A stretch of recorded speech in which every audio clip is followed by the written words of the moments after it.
All right, folks, it's another Friday here. So the holidays are behind us, so let's set back to work. We're at work. Not to say during the holidays we were not on air. We were. So this evening, we say thank you for joining us on the last edition of the program for the week. I'm Citizen Jones. Today on the program, Sultan of Sokoto urges Nigerian leaders to be alive to their responsibilities, just as President Buhari calls for understanding from everybody. Senate President Ahmad Lawan attacks Southern governors over Asaba meeting, and later on in the show, Liverpool crush CRUSH Manchester United at Old Trafford to keep Champions League hopes alive. I'm hanging out with Baba Jide Kolade Otitoju. Jide, when I talked about Man United, they said they played 3 matches in 2 days. So what? In 5 days. You go and play one match. Days. Go and play one match in 1 week. I beg, leave all that. They lost and they lost. But Tony Waje, you are also here. I greet you too. Good evening, sir. Good evening. Okay. Tony is a gentleman from Asaba. The governors of Southern Nigeria met in your Asaba the other day. It's good. It's good for you. They spent money there. For Nigeria. Okay, so the team is ready. I hope you are.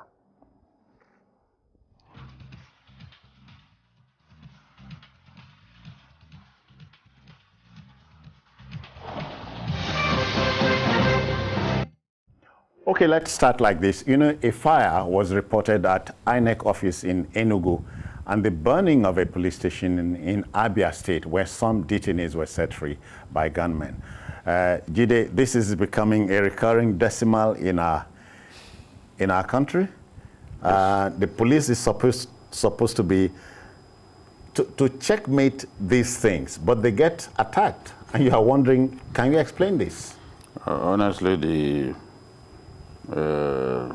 resort to anarchy in the southeast has to be addressed. We can't have some parts of our country facing this kind of situation. Look at the fire at INEC office in yes. Enugu. Yeah. Although the initial report is that this was caused by electric spark or something, but why is it that the last few days we've been reading about INEC offices in the southeast being burnt? So even this one, before the investigation is concluded, you want to believe that some saboteur was at work. Why INEC office? Why attack INEC office? If you are not burning INEC offices, you are burning police stations and killing policemen. Did I have heard, I don't know if this is rational, something you can rationalize. I hear that people who want a Biafra are behind this, rightly or wrongly. Yes, but they've not owned up. Oh, until they own up. Up till now, they've not admitted that they are behind it, but people suspect that the paramilitary wing of IPOB is responsible for some of these attacks, but they've never owned up to those attacks. They've never admitted that they carry out those attacks. Tony Waje, let's wait until somebody owns up, okay? Then we begin to see where they... No, I'm just thinking aloud. No, I don't think you know, it gets to my state. Police stations are attacked, police officers and men are killed at will. You don't have to wait. It's obvious because it's becoming a regular it's becoming regular in Nigeria, especially in the southeast, where police stations and institutions of states have been burnt. I think. Who loses? You know, it's the countries. We are losing, but I think it's high time. I mean, it's becoming a regular news. It shows that by now we should be able to track where this is coming from. I don't want to say a particular group, but if we put our statistics together, it can get, it can actually get where this heat is coming from. Yeah. It's not far-fetched.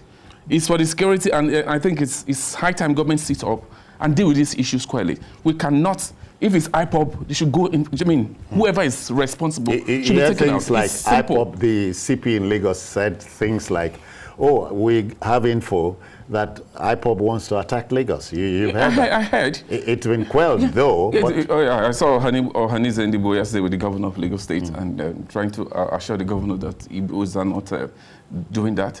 But I think the police should go further than that. It's not about, from the Commissioner of Police, information the Commissioner of Police shared, and then your Hanize coming yesterday. Before the Commissioner of Police came out with that information, I believe they have some information at their disposal. Yeah. And it's a matter of doing some disquiet information, investigation on it before it happens. So I think for me, it goes beyond the assurance.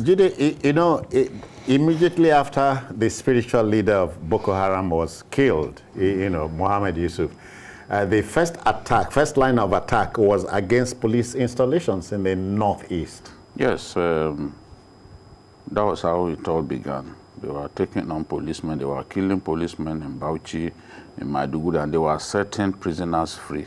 They were going to prisons, setting prisoners free. It looks so close to what we saw at that time. What is going on in the southeast now is extremely similar to how Boko Haram began. Please add south. Yes, because we are now seeing those things happening in Port Harcourt, in River State, and in Akwa Ibom as well. Nnamdi Kanu has always said that those states were part of Biafra. So it's not surprising that they are carrying out attacks in those places. My suspicion is that they are behind this. And the governor of River State told IPOB that they are not wanted in River State, that they should take the agitation away from River State.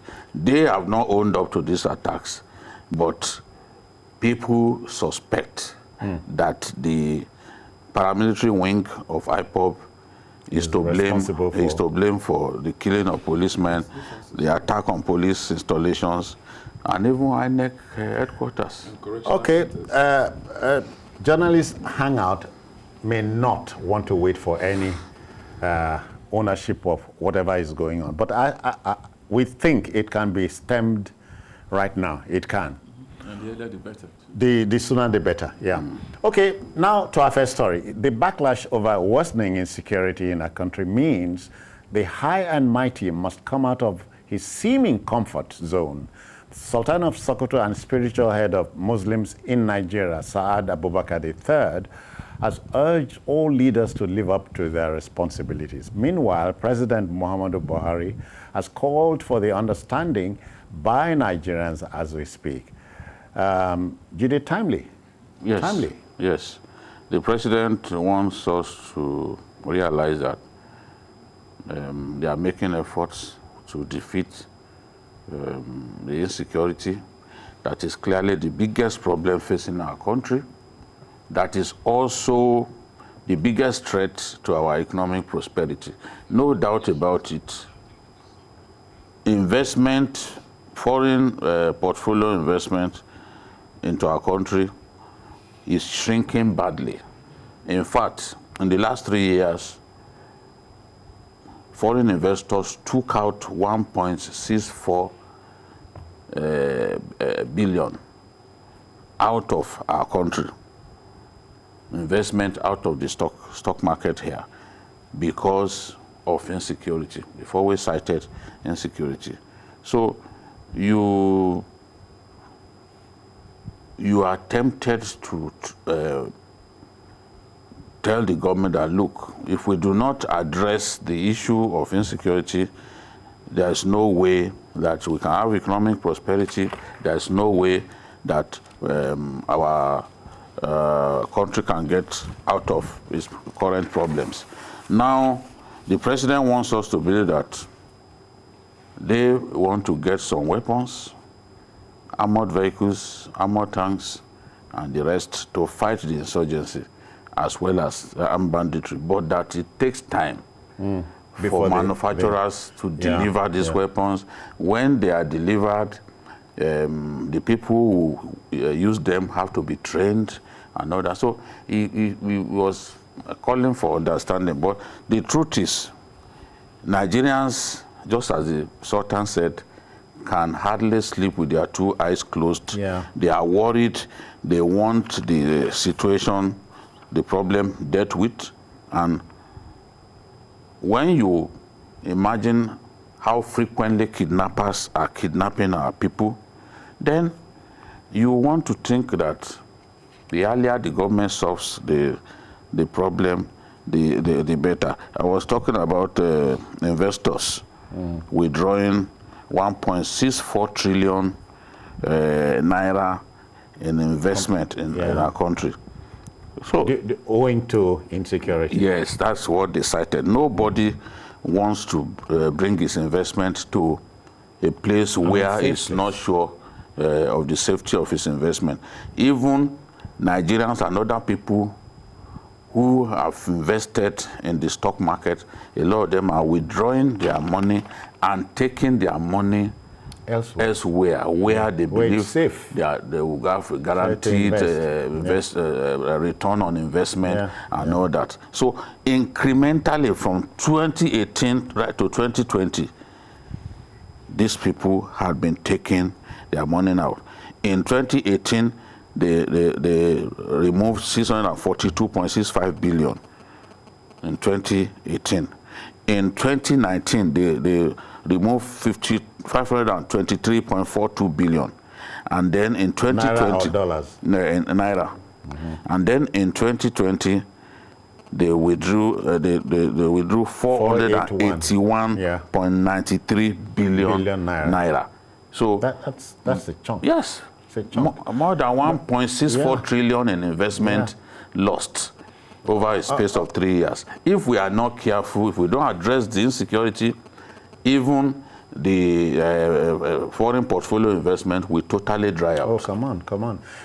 I think, Tony, just before we come to you, let's take the words of Mr. President. This is how he put it.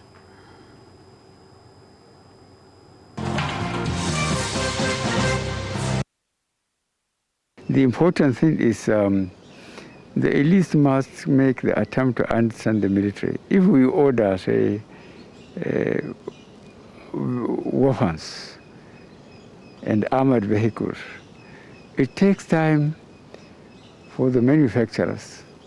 It takes time when it is brought here eventually, shipped here, taken to our training institutions, training the trainers, and then sending them to. This is a very, very long process. And even if you can have contact with the retired military chaps, they will tell you the difference between the time we came and now, how much hardware we have got, how much training we have done, and so on. So I think we are doing our best. So I expect Nigerians to be more understanding and try to understand the issues involved within the time limit and the resources available to the country. And disappointment is what is happening in the Northwest, and we are going to deal with it, and we are dealing with it.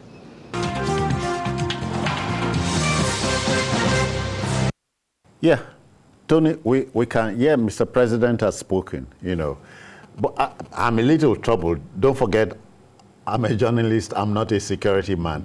But when you are expecting implements like this, should you broadcast it? I don't know, I may be wrong. You're not supposed to. But this is what we've been facing for a while now. The military will tell you, I listen to, I'm just watching this, Mr. President, and he's begging Nigerians to understand. It takes time for the equipment to come to Nigeria, training and all that. It takes time, but then we understand. But there are ad hoc approaches to solving this issue in the interim while we wait for those things to come. While we wait for these things to come, for those equipments to come, we cannot stand a situation where people are being kidnapped every day. Banditry is the order of the day, and Parents are paying heavily. People are paying ransom on a regular basis, both published and not published, unpublished. I mean, people are quietly going through difficult times in Nigeria. I understand what the Mr. President is saying. It's tough, you know, to rule a country like Nigeria. You must be up and doing and on the table 24/7. But what Nigerians need at this point goes beyond Mr. President's appeal. I watched it yesterday, and for me, I disagree with him. We should be ahead of the crisis the country is facing right now. Yeah. It didn't start today. At this level, we should take charge. We should take charge of his equipment. We have equipment before. We have the resources. What is going on? We should not leverage it on the fact that there are some equipment that will come. No, that is not the issue. Yeah. That is not the issue. I mean, that for me, that excuses. I'm not buying it at all. We should go beyond that and deal with these issues squarely. Today we are just talking about the attack in Abia State. And they no go. I mean, how many states am I going to mention? Is in the Northeast. So we cannot say because we don't have the equipment yet. It is not about the equipment, Mr. President. We need you to stand up and take charge. I want to leave it at that, please. Well, you know, they say some people feel the rain, some people get wet. The whole country, everybody is wet. So I expect Mr. President to hold these meetings with his new security chiefs. There should be talking and more talk and you know, rejigging and so on. And I think what Nigerians want to see is the effects of some of the plans or strategies that the security chiefs have put in place.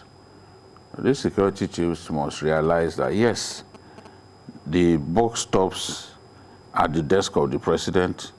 I'm not going to absolve him of any blame. He's the president, commander-in-chief. He's a retired general. He knows how important security is, but he has not succeeded thus far in keeping us secure because there is crisis across the country. And I'm happy that he realizes that, and I've had some of his ministers even admit that we are in a very dire situation. Yeah. It must not get worse than this. The president has to realize that it must not get worse than this. Because, look, for Nigerians who are already battling against an uptick in inflationary figures, battling to make ends meet, they cannot live with the fact that we are currently insecure. We must keep the country secure.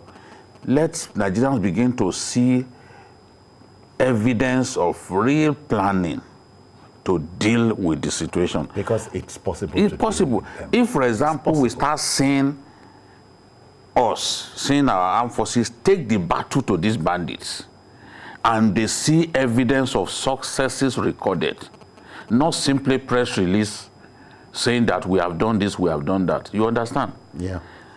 Evidence of success, not press release, because many people have chosen not to believe press releases where you claim that you did this, you did that, and you see people going into exile. If you succeeded in chasing the enemy away, why would the people leave their communities and go and be seeking refuge elsewhere? You know, people are not interested in press releases that are antithetical to the real situation of things on ground. So let people see evidence that we are crushing the enemy. I can tell you that the other day when we played the video of the Nigerian army, you know, dealing with Boko Haram in the Northeast, I think during this week, many people were happy. The feedback was tremendous, that this is what we expect to see. Pictures don't tell lies. Yes, and those boys, stories. One of the boys came out and said, see, we finished them. And we saw that artillery piece that fires 40 rounds a minute as it was coming out. Everywhere it lands, we know that there is bedlam. We know that equipment and men will be lost. So that is what Nigerians want to see. They are worried. But this whole thing, the tension in the country can come down when we begin to show that we are recording success against these undesirable elements who are making life unbearable for Nigerians. And we are capable of doing it. We are a great nation. Why are we limiting ourselves? All right. Why are we limiting ourselves? In taking this home, therefore, we are saying we have come to that pass. Enough is already too much. You know, Mr. President, yeah, you want the understanding of Nigerians, but then it's a two-way street. While you crave for Nigerians to understand what you're doing, let's feel it. Feeling it is the name of the game. We want to see the country fighting, taking this fight to this ragtag army, to these kidnappers, to these bandits, to this now, you know, the new unknown government. We want to see government take charge. We want to hear Mr. President more. We want to hear him. Mr. President was elected, not spokesperson. We want to hear the president. We want to see empirical facts that this is how far we've gone. This is what we intend to do, and by they must have timelines. It's like a people are tired. A village head speaking to his subjects. That's what Nigerians want at this point. Spread hope. Yeah. That's what Nigerians want now. We're tired of this. You know, you're sitting down here, you don't know what's going to happen the next minute. Yes. That is what we want Mr. President to think about. What are we doing? What are we doing to stem what may likely happen tomorrow? Because it's becoming irregular. We need to stop. All right then, Mr. President, a word we are told is enough for the wise. We know you are a wise man. You can do it. Let's take this break. We'll be back.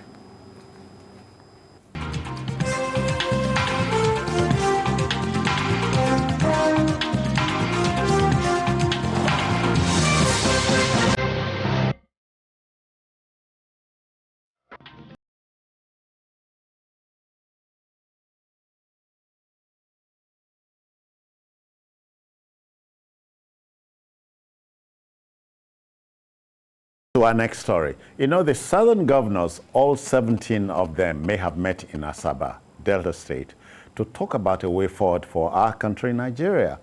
But Senate President Ahmed Lawan has fired back at the southern Nigeria chief executives, calling for a restructuring of the country, amongst other things. As far as the number 3 man is concerned, the restructuring they're asking for should start from their respective states. Lawan cautioned against partisanship and regionalism.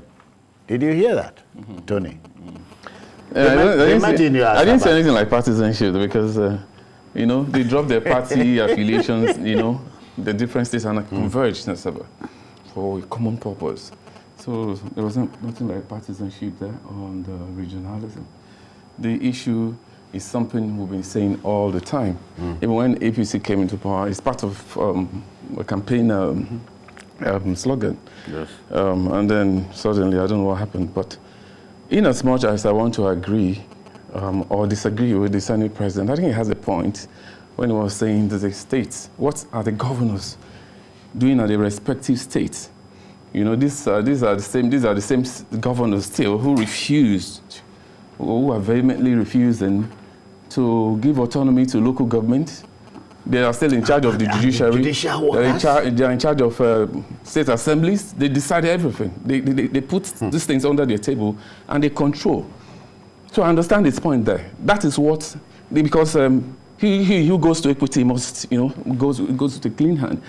So they ought to have done this. So when they now come around that table, they say, okay, in my state I've been able to, at least I've been able to do this, do that. This is the same governors who are fighting for the autonomy of local government, resources, state allocation that comes, local government allocation that comes to states, they hold it. They still control local government. They decide who is local government chairman, who is a councillor. But, I mean, they decide they pick people for pick candidates for state electoral commission. Oh, yeah. They decide, so they have a lot. So before you can do that, you must have a good moral standing. I don't see that. I don't see that. So first and foremost, I agree with the Senate President on it. He has a very good point. But then I think at the same time, we need this country. Let's do other things, because we cannot be complaining all the time while doing the same thing. How do we expect things to change while we've been doing the same thing over and over again? For you to have change, you must change strategy. We are not changing anything, and we expect that the country will be better. Can we just restructure? Let's check the system a bit. When you pray for peace in your family, it is assumed that when you leave the prayer point, you are going to do those things that will engender peace. Exactly. That's exactly what now. Okay, now they've all gone to their various states, and they're all seated again. I would have expected that. Okay, now I'm back in my state now. 2 weeks, I want to set the example for Abuja, go collect money. They send the finance commissioner and all that. So that is my problem. Well, let's change. We need to rejig the system if we want positive results, if we want different results. Yeah. Otherwise, it's like making progress in circle. We said we want something different. How is it going to happen? Are we doing when the governors different? are held in the states, they are doing the same thing. It's like a circle. Another governor comes, another tenure comes. They do the same thing. It's like waking up every morning and you go to work. It's a routine. And you come back, nothing is changing. Yeah. If we don't do that, we will not get those results we desire. Can we just try it and see? I know we will fail. Let me ask Jide if he understands what the governors mean by restructuring in this wise. Well, restructuring, there are many elements of it. For example, state police is an aspect of restructuring. Fiscal federalism is an aspect of restructuring. There are many things that we need to change. These governors talked about so many things. But for the Senate President to simply pick on an issue out of about 10 germane issues that they talked about, I'm really disappointed. It's not regionalism that we are talking about here. It's not regionalism. If you are talking about, if people are asking for state police, there's no reason for anyone to think it's regionalism. It has reached the point now that it has become inevitable. Look at someone like Governor El-Rufai, for example, on March 10. He said the existing centralized policing system is inadequate and the arrangement should be replaced with state police and other levels of policing. There are simply not enough police officers in our country, and the idea of policing such a vast federal republic of nearly 1 million square kilometers in a unitary manner is not pragmatic. So he asked for National Assembly to expeditiously enact a bill that will help us to achieve state police. So are you going to say that El-Rufai does not know what he's talking about when his state is one of the most ravaged by insecurity in our country? I had a former governor of Nasarawa State calling the Southern governors traitors. How are they traitors? There were 10 Are you not issues. talking about the senator? No, the former governor of the state, that is Abdullahi, who used to be even chairman of Governors Forum. You can imagine, now he's in the Senate where he hardly talks and is now saying people are traitors. But let me go on. Okay. Let me go on. They talked about alternative livestock system. That was one issue that they talked about. Yeah. That there is no need in this modern age to have the for open cattle grazing to be roaming Yeah. from north to south. There is no other country where people are still doing this. And those governors asked for it. They are not the first to ask for it. Ganduje, in my view, is one of the biggest proponents of it. In fact, he has set up cattle ranching in Kano. I visited a ranch in Kano. Is Ganduje also a traitor? They asked for review of appointments into federal agencies, including security to reflect federal character. Some of the tensions in our country have to do with this. If we don't find a way to make people feel that they belong in our country, things will get worse. People will start to go, this, we have no stake here and all that. There must be this sense of accommodation. That is the essence of the federal character. Yeah. And if the federal character still remains in the Constitution, since we have not dispensed with it, then we've got to obey it. That's what the governors are saying. I was going to, I know you have points to raise, No, but there's a counter argument here. The 17 states of the South have 51 senators. Yes. And Jide and Tony, both of you know that the National Assembly is the engine room of democracy. Yes. They make laws. That's and apart from oversight functions, they make laws. Yes. Isn't it their place, the 51 senators, to look, let us start something? I'm asking. I may be wrong. Did you listen to the senators after their governors met? Oh, senators Jide, you are talking about after governors. Before governors. You asked me a question, yeah, and I'm telling you that after the governors met, the senators from the South and this House of Reps member from the South aligned with the thoughts of the governor. Oh, the truth also is that some of these issues that we are talking about, even northern governors see nothing wrong about these issues. Like open grazing, for example. My own attitude is somebody does not come up with 10 ideas, you now pick a single idea and then use it to condemn everything. Every other one. Yeah. Now, the governor said, let us develop different ports in our country so that we do not concentrate too much on the port in Lagos. Is that such a bad idea? But I'm saying, what is the business of senators who many of them are governors? Their jobs include making laws for our country. Can't they topple the apple cart? Am I asking for too much? Wait, because you don't seem to understand that even as senators, they are representatives of their people, and these governors have a very strong grip on these senators. Now, listen. The governors have a strong grip on them. Yes, they are. Some of them need them. How did some of them get into the Senate? The issue is we have not even reached the point of lawmaking.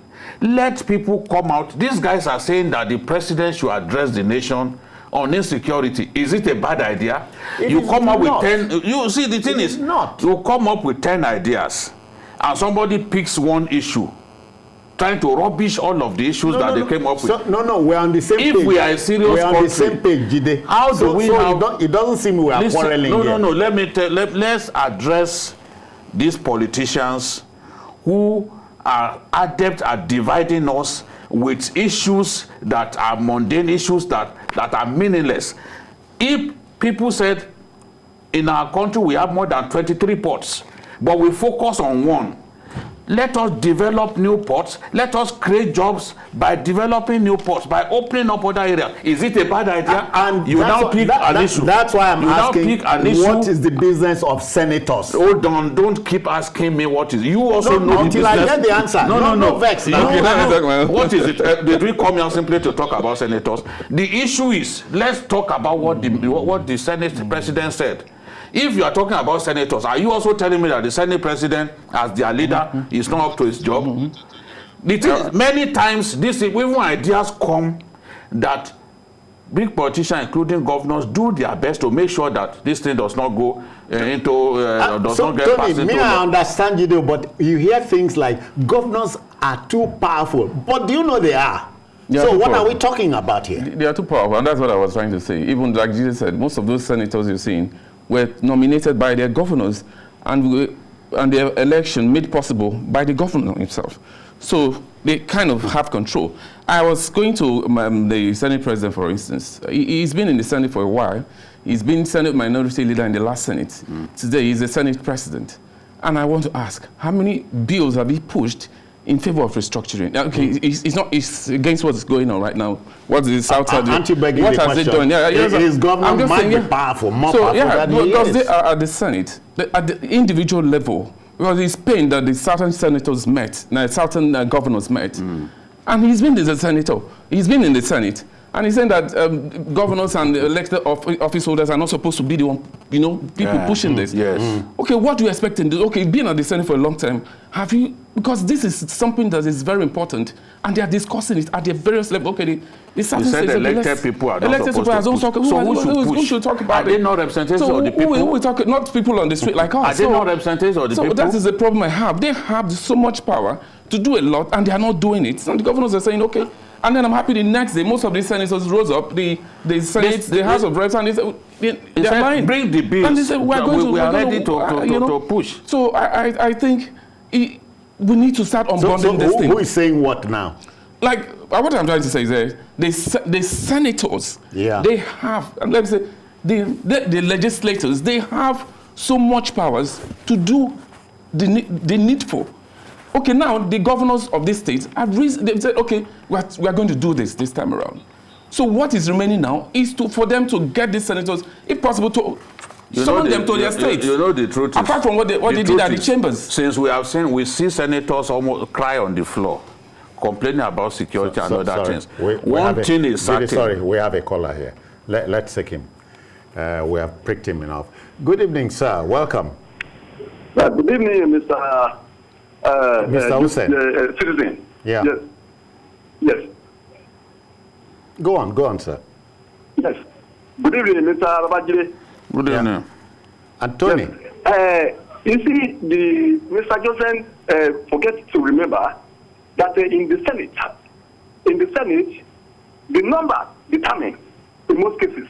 The numbers determine in most cases, and the power of the Senate President.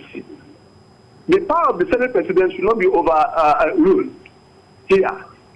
The interest of the Senate President on this issue did not even allow us to even have the way. We will not allow the senators from the South have their way. And the numbers, if you put these people have 19 states, and we are controlling 17 states, mind you. When they are saying no, have it, or this, that is what they are talking about here. Yeah. So the senators from the South may not have the number to match with the ones in the North. Yeah. So these are the things you must put into consideration. I think I understand you, but I'm saying, even if it's a minority view, let a senator on the floor. Are you saying no senator has ever brought up this issue? Oh, come on. So no senator has ever brought up this issue and they didn't. So are we going to go around in circles? Please, that is not. In circles. See, let us address what this guy has said. That is the issue. We don't need to argue over this kind of things. They are connecting issues. Yes. Come on, the Senate President. Okay. No, don't hear me. Don't hear me. I'm saying the number 3 man he has made his point, but I'm saying, don't the senators have a job? Come on. They have a job. Come on. You seem to underplay the power of the executive. A lot of the issues that they are talking about, without the executive taking action, they cannot achieve anything. And we are talking about 10 issues. Restructuring is just one of those 10 issues. Yes. How do you then? This thing happened in 2006 when Obasanjo wanted third term. But there were other issues. Rotatory presidency was something on the front burner at that time. Because of one issue, all of the lofty ideas that came at that time, in fact, power was supposed to be rotated between the 3 senatorial zones in every state. There was an agreement to that. They threw everything away because of one issue. This is our nature in this country. Yeah. So because somebody has issues with restructuring, will now be calling people traitors, will now be abusing people, whereas there are 10 issues, including an issue that can help us achieve economic prosperity in our country. There are countries in this world that have just one port, and it is the mainstay of their economy. We are here, we have more than 23 ports in our country, and they are saying, let us develop each of these ports so that people don't have to all come to Lagos. Are we happy the way articulated vehicles clog Lagos streets? One of them coming to lift petroleum in Lagos. Let's bury this now. I think it's high time. Enough of this grandstanding or brickbats and so on. The Senate president picked one. We don't like it. That's what we have said. But I'm asking pointedly, can't the senators who have a job at the National Assembly turn the apple cart? It can. Okay, okay, look, this issue. We just said here that the governors have so much powers. Most times, they made it possible for those. They made it possible for those senators you see to go there, to get there, and do and what? They still controlled. No, because there are certain things they can't do. The state still has the power to recall, and the governors of these states can initiate the recall process. The issue here, I think, the governors have more strength in this, and the more, if it's not about, if they sit down and if they are resolute on this matter, they can drive it more than what they will do at the National Assembly, because they control the legislature. You know what I'm saying? Most of those people, we know how most of them emerged. All right. And proceed to the National Assembly. Okay, I agree. The state governors have so much influence; they can make it faster than the Senate. Let the governors keep their powers, but let the country continue to work. Jide, I defer to you. Tony, I defer to you. Okay, then. We'll go on break and come back. Please don't go away.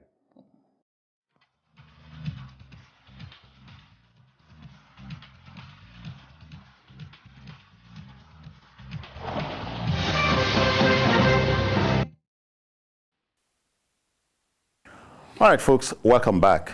What we float here at the Hangout is simply for you to chew at and make up your minds. Our last story this evening is sports, soccer. It's crunch time in the soccer calendar across Europe again. With 3 matches to go, every point matters. In England, the race for the top 4 teams hots up. Manchester City with 80 points already are champions, followed by Man United, 70 points. Leicester City, 66 points, are in 3rd position.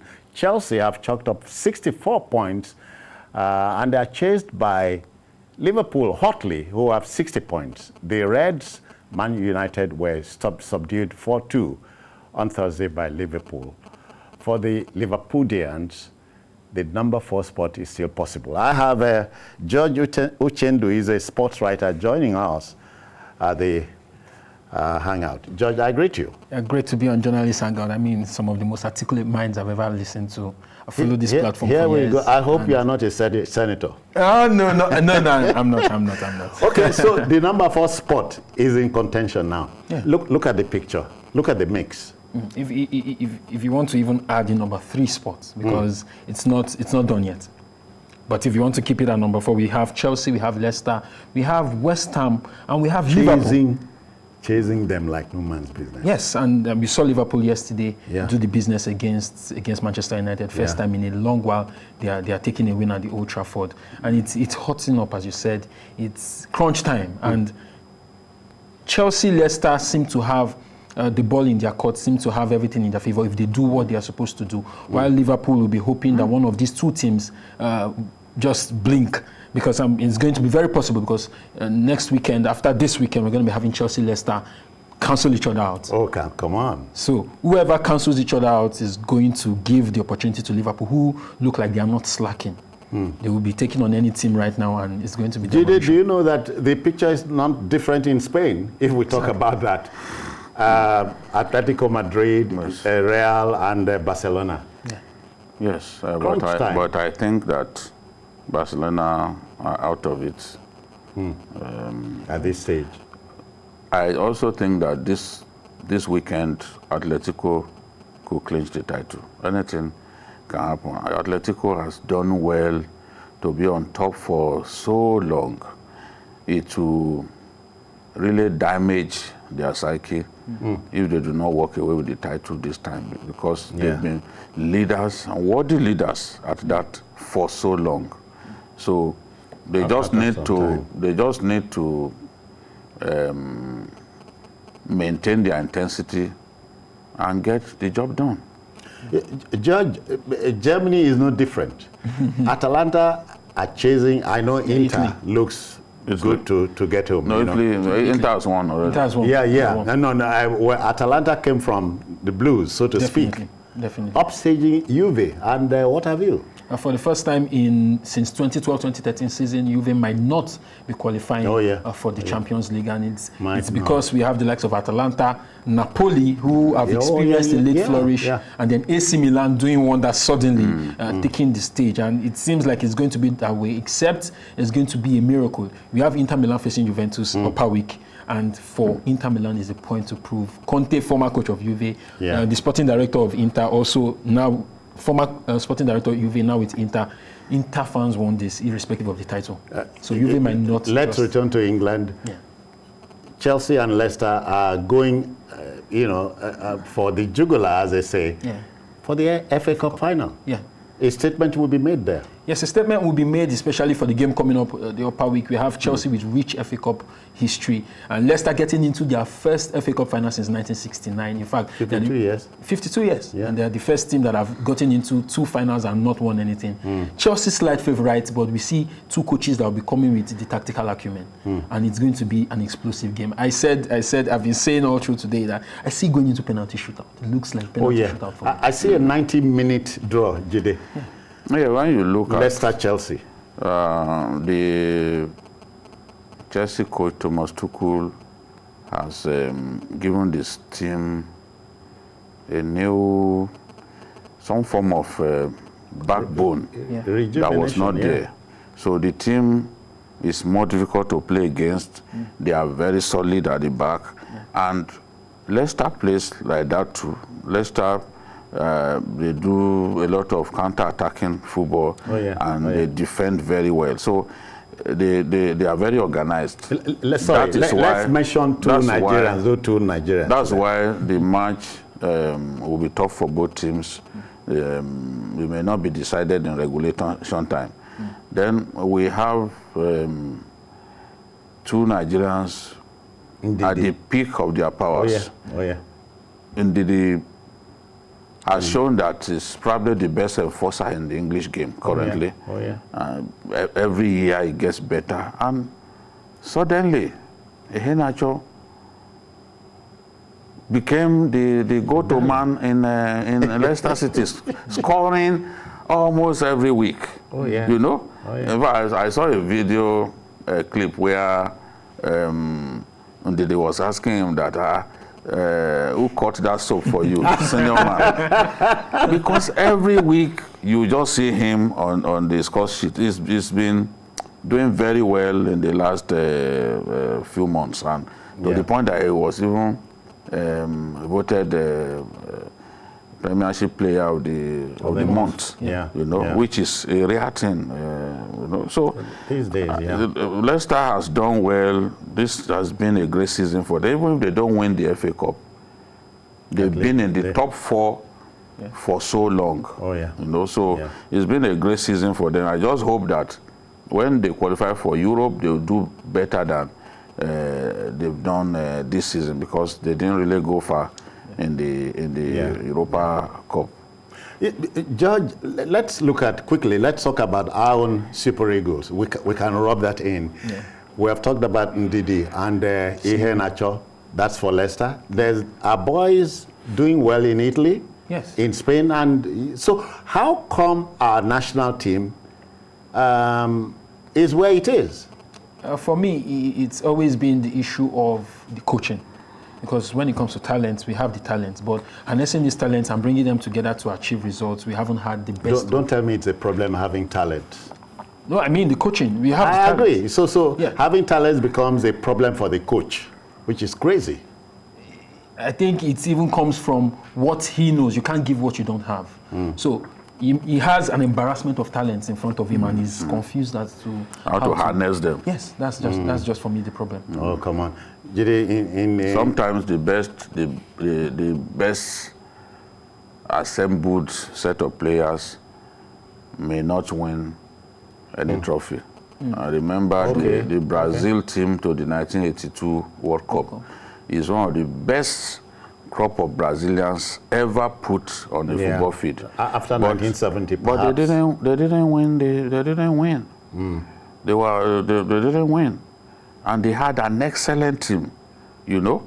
It was Italy that came out of the blues and won against the odds, you'd say? Yes, they came because Italy didn't show promise in the early stages, but somehow they won the trophy. Well, they say... So in football, players that deliver are players who best complement one another on the field of play. There are times when fantastic talents, they play in the same team and they don't get the result. So players that best complement themselves are usually players who win trophies with their clubs. So this is the way I see it. You may have fantastic talent, but maybe the teamwork will not be there. Maybe the work ethic may not be sufficient. So we have good players in our country, no doubt about it. You know, even Iheanacho was struggling to make the team, team. You know, the coach has to sit down and get the best out of the present crop of fantastic players that we have. If he cannot do that, then it's not up to the job. Go back to Chelsea. You remember the man who was in charge of Tottenham for a while, who just got sacked. Had trouble with Rudiger. Yes. But the current coach of Chelsea has made Rudiger a useful defender. Yes, which Lampard. which boils down to not Lampard too. Which boils down to what the coach knows. So what a coach sees in a player is different from what another coach sees in a player. Lampard came in and said that this Chelsea team is not good enough to win anything. Tuchel came in and said he was seeing a team, a bunch of fighters, and we see where they are. So it's a matter of what a coach has of them. Look at the way Kante plays now. Exactly. Kante is enjoying his football once again. Exactly. And you look at him, you tell yourself that this is the best central defensive midfielder in the world. With every game, he shows his quality. But at a point, it was even speculated that Chelsea could sell him. Exactly. When Lampard was in charge. So you ask yourself, was it not with the same set of players that Lampard was not winning games? But a new coach came with a new approach, the new intensity. The players are desperate to deliver for him, to show him that, look, we are much better. The players now believe we are in much themselves. better than the other man felt we were. So they are giving their best, and Chelsea is firing on all cylinders. George, number 4 spot, let's go back to England as we take this home. 1, 2, 3, 4. Manchester 1, Man City 1, Man United number 2. 3 and 4, number 3 and 4 spots. Still contentious? Yes, still very contentious. As I said, Chelsea, Leicester, Tottenham, Chelsea, Leicester, Liverpool, and to a lesser extent, West Ham. For me, if I were to predict, I see Chelsea nailing one of the spots. Okay. And then the possibly number 3? Most likely number 3. And then the fight will be between Leicester and Liverpool. Last season, Leicester bottled it. Let's hope they don't bottle it this season. George Uchendu, I cannot thank you enough. Jide, there's always another season. Man United will come back. The Man United, this is an improvement on last season. They came third last season. Now, they just need to win a match to secure second. Then a Europa League final. So, no one can say that this Manchester City United team has not improved on the performance of last season. The records show that they've improved, you know. It's tough when you are told to play 3 games in 5 days. Since I've been watching football, I've never seen it happen. You know, that's an excuse. But it's happened. We are still in second place, and it makes me happy. So let it be. Let it be with Caesar. Makes me happy. All right then. So that's it. That's our program for today. George Uchendu, many thanks for coming. And not to forget that we had Tony Nwaje earlier on, so we thank him for his time too.